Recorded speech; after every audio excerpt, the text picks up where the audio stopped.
Hi, this is Heidi Anderson, and I want to talk a little bit about how we can use mantras to be able to help support ourselves.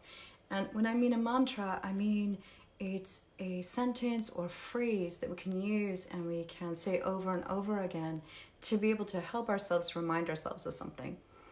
So, I don't know how you guys are doing, but it's such a strange thing going on right now with the pandemic, with the fact that the whole world, all of us, we're kind of going through the same thing at the same time. I mean, absolutely vastly differently.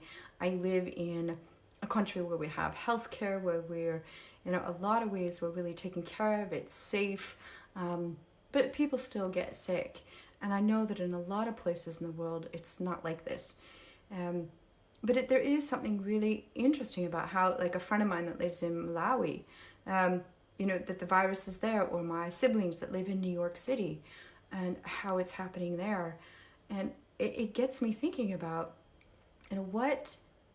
how can I use this situation to grow?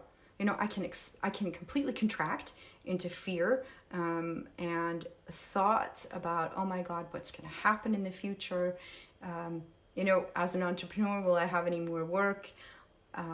What's going to happen in so many places of the world where they don't have healthcare? And my mind can really kind of spin out in unbelievable sorrow and frustration and difficulty. And one of the things I really practice and work with is how can we become our own leader? So I call it a sHero, being my own hero, or sHero, a female hero, to lead myself. Instead of expecting somebody else to come and save me, what can I do to hold myself so that I can be of use, so that I can be supportive of other people around me? And I come back to what is it that I can do with this? I can contract, or I can expand. And in the expansion, what's possible? And it seems like the whole world is asking us to step up, to become the best self that we can be in this moment, not for ourselves, but for the greater good. Kind of like, I'm sure everyone's flown, or most people have flown, and how we have to put that mask on ourselves, the air mask on ourselves first, before we put it on the people next to us. I remember when my children were small, and I was flying from Sweden to the US, and I have twins.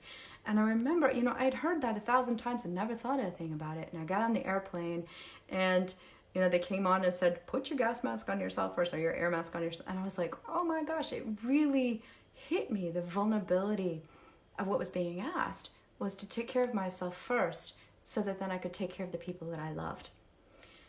And again, coming back to what is it that we're being asked to do? How are we being asked to step up and to become our own hero, our own sHero, so that we can be the sHero to the world? Coming back to right now, one of the things that I'm practicing and looking at is to become a hero, to become my own sHero. What are the qualities that I need to develop and embrace to really be able to take that leap, that step into being my best self? And one of the things that I find really, really hard is holding difficult emotions. Like I was naming all these emotions, these thoughts that are going on. And one of the things that I've found to be so helpful for me is something that I read from Rainer Maria Rilke in his poet to letter to a young poet. He writes, experience everything. So beauty and terror, and no feeling is final. Let yourself feel it all. No feeling is final.